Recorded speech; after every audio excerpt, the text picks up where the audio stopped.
Pod. Published by Clapham Institute. If you like C.S. Lewis, you'll probably like Ian McGilchrist. They're two peas in a pod. Last week I suggested Bono and C.S. Lewis are two peas in a pod. This week I'm suggesting C.S. Lewis and Ian McGilchrist are two peas in another pod. This pod recognizes our natural condition, i.e. hiddenness, requires emptying ourselves, i.e. unconcealing. Confused? Start with hiddenness. There's a lot of it in the Bible. Since God is love but we're fallen, God hides his face from us, otherwise we'd be incinerated. Since God is infinite love but we're finite, hiddenness also describes the kingdom of heaven, the treasures of wisdom and knowledge, and who we truly are. They're all of infinite worth to God. For example, the bride of Christ is who we truly are. The gospel is God marrying us, a story of love and romance, and as is proper in romance, Lewis wrote, the inner meaning is carefully hidden. It's hidden for our sake. Hiddenness is why each book in Lewis' Chronicles of Narnia reveals what he called the kappa element in romance.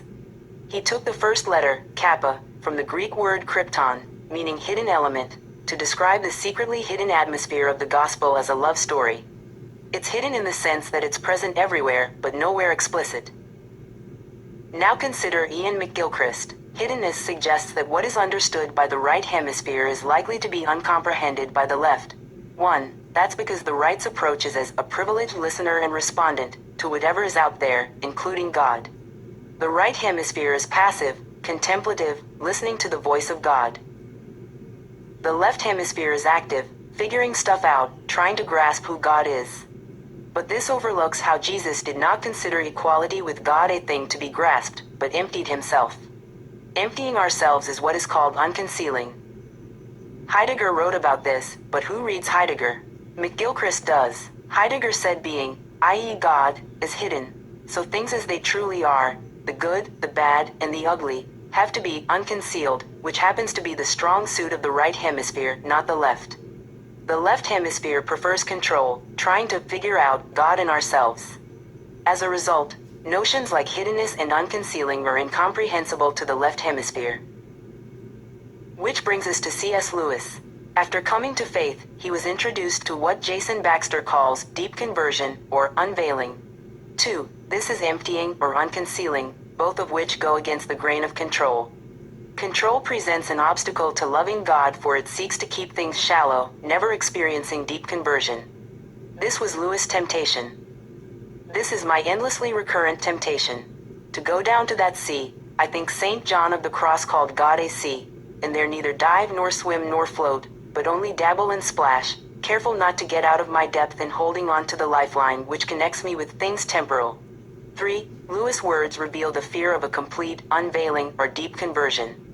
He confessed as much in surprise by joy. And this is what I wanted.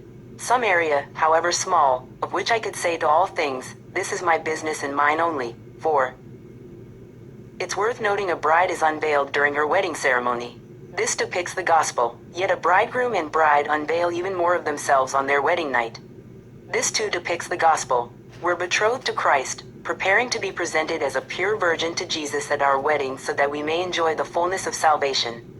Hence, salvation is in 3 tenses. We have been saved, we're being saved, so that we will be saved.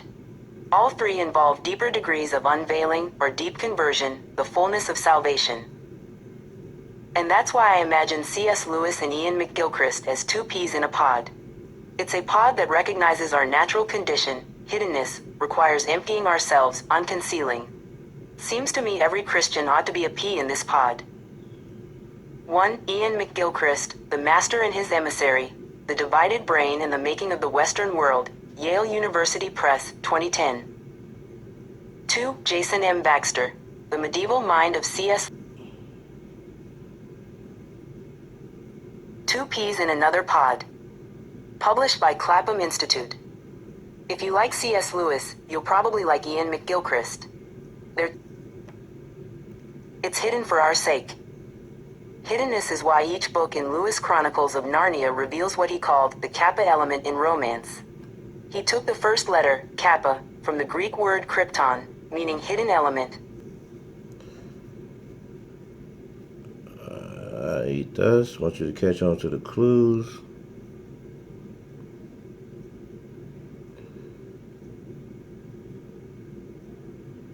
right there, that bottom one. We'll get back in a moment.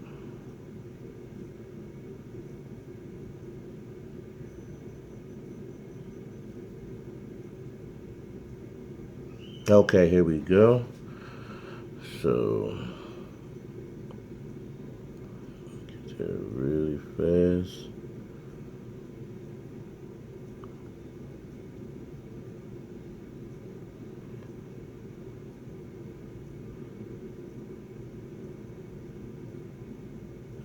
Right, here we go. Ye God of Israel. Alright. Deep secret, right? Again, we're going to go over this again. A story of love and romance, and as is proper in romance, Lewis wrote, the inner meaning is carefully hidden. It's hidden for our sake. Hiddenness is why each book in Lewis' Chronicles of Narnia reveals what he called the Kappa element in romance. He took the first letter, Kappa, from the Greek word krypton, meaning hidden element, to describe the secretly hidden atmosphere of the gospel as a love story. It's hidden in the sense that it's present everywhere, but nowhere explicit.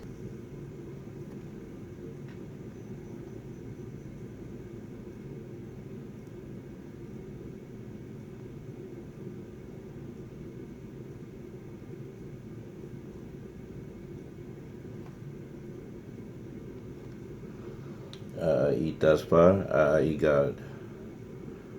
Bless. Peace.